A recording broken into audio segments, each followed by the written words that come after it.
দুপুরে শুভেচ্ছা হইল সকল বন্ধুকে। আমি আসছি গোপীনাথ মন্দিরে প্রসাদ খেতে, তোমাদের দেখাচ্ছি মন্দিরে ভগবানকে। তো চলো।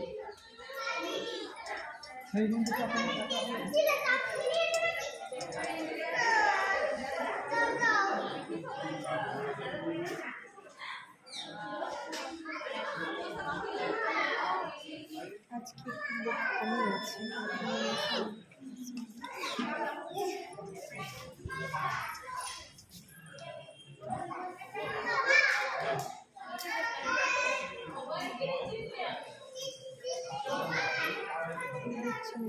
বাবা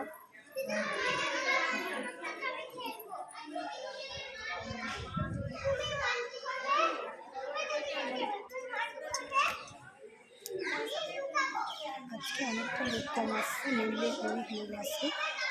আর প্রসাদ খেয়ে বাড়ি চলে যাব। তো প্লিজ তোমরা সবাই দেখবে ভিডিও। চল টাটা।